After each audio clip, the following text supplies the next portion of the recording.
یه نکته خیلی مهم خدمت آقا پسرا عرض کنم. پسرا اگر یه روزی دختر اومد بهت گفت که با یه لحن مهربون صمیمی که عشقم میتونم یه سوالی ازت بکنم، تو صداقتاً مردونه بدون شیله پیله جواب سوالم رو درست بدی، پسره میگه به شرافتم قسم هر سوالی بکنی راستشو بهت میگم.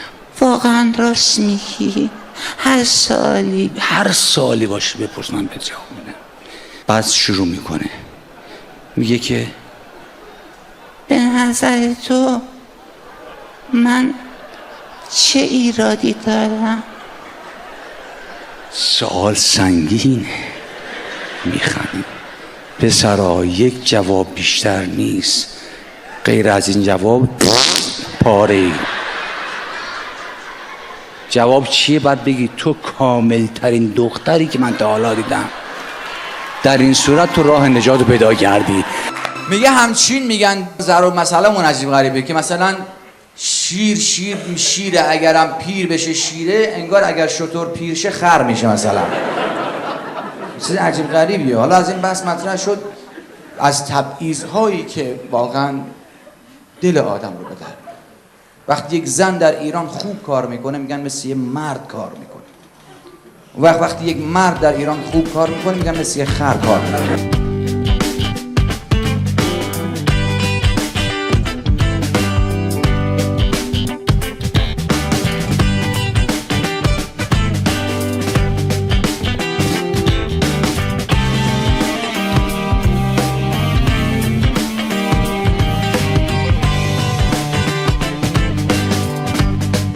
نمیخوام تبلیغ کارمو بکنم، چون که دیدی تبلیغات ما با دنیا فرق میکنه. تبلیغات عجیب غریب. از وقتی تنتاک خریدم اخلاق شوهرم خیلی بهتر شد، درسای بچه‌م هم بهتر شده. تبلیغا رو نگاه کن. نه زمان نیست دیگه بکنم. خب انشالله که لذت برده باشیم. فقط آخرین مطلب من که سوال اینه که دخترها بهترن یا پسرها؟ احسن. دخترها نسبت به پسرها خیلی قانن، چون اونا هیچی از خدا نمیخوان الا یه شوهر خوب.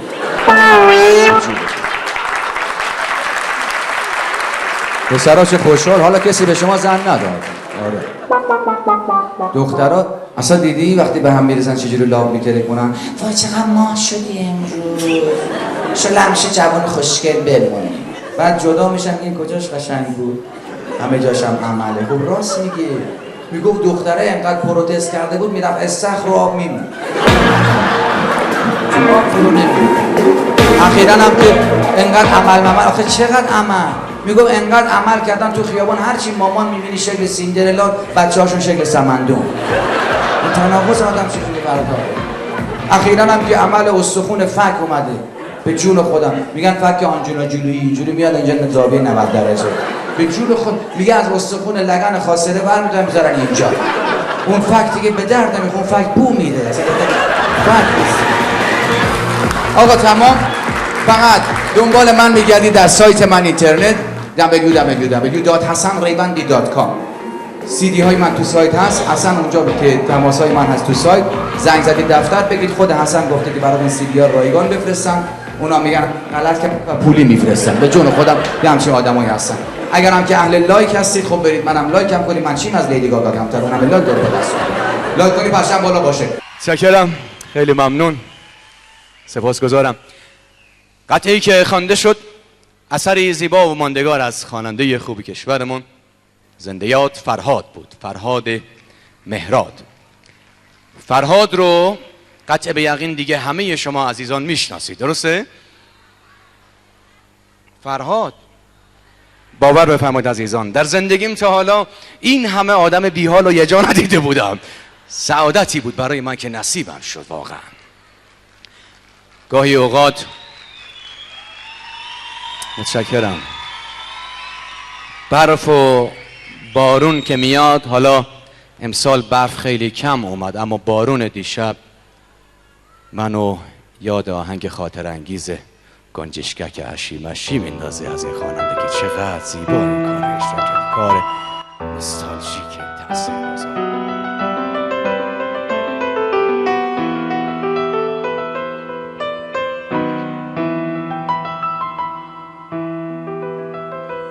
گنجشککم اشین مشین لب بوم ما مشین بارون میاد برش میاد میفتی تو حوزه گنجشککم اشین مشین. به یاد فرهاد روحش شاد، یادش گرامی. درود بر شما. به نام خداوند جان و خرد که از این برتر اندیشه بر نگذرد. دوستان عزیز، خانم آقایان، لیدیز اند جنتلمن، سلام. سپاسگزارم از اینکه منو ضایع کردیم. شما سلامتون، انرژیتون فوق العاده است. عاشق این لجبازیاتون هستم که تصور کن چقدر من باید استرس و استراب داشته باشم پشت صحنه که هر لحظه امکان داره منو صدا کنن، با این هیجان بیام سلامی گرم خدمت حضار میکنم، اون وقت همه در پاسخ به من نگار هیولا آمدین. اینا جز لجبازی هست. البته مقصر شما نیستید. ما تو راه هم که می اومدیم به ترافیک خوردیم یه مسیری رو و جلوتر از ما یک نیسان حرکت میکرد که خدا قسمت گرگ بیابون نکنه. این صحنه دیدنی بود. یکی از دوستان میگفت پشت یک پراید دیدم نوشته بود که اون داره چی کار میکنه. واقعا عجیبا غریبا یه نیسان هم پشتش نوشته بود. بعد اینکه حرفایی که پشت سر نیسان ها گفته بودن داده بود پشتش نوشته بودن از خدا بترس، از نیسان نترس. خودش میدونسته داره چی کار میکنه. خاوره پشتش نوشته بود همه از من میترسن، من از نیسان. به اونم رحم نمیکنه. اما دوستی میگفت فکر کنم دوره آخر از زمان شده. گفتم چطور؟ گفت پریرضا تو محل ما یه نیسان پیچید تو فرعی، دیدم راهنمازم. آقای میرزا یک جوان هنرمند، خوش آتیه، بسیار خوشگل و خوشتیپ و فوق العاده پولدار. بله، اسم پول رو میشنوی حال و هوا عوض میشه. اصلا من نمیدونم چه تأثیری داره این پول روی انسان. هنرمند خوشگل و خوشتیپ پولدار، در ضمن دنبال دختر خوبم میگرده. برای من خودش خیلی جوونه. چی فکر کردین؟ قصد نداره به این سادگی خودشو بدبخت کنه که. من بدبخت بیچاره پیر پسر شدم، هیچکی دیگه زنم نمیشه. من از شما عزیزان سوال میکنم، آیا شما خوبان در من ایرادی میبینید؟ خودت کچلی. کچلی عیب نیست، فقط به ظاهر توجه کن. البته میگن تعریف مرد مجرد یه چیز دیگه است. مرد مجرد کیست؟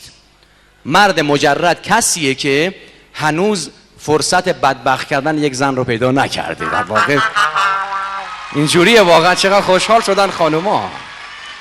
نه این خبرام نیست. به یه دختری گفتن شوهر چند حرف داره؟ گفت اگه پیدا بشه که حرف نداره، پیدا نمیشه.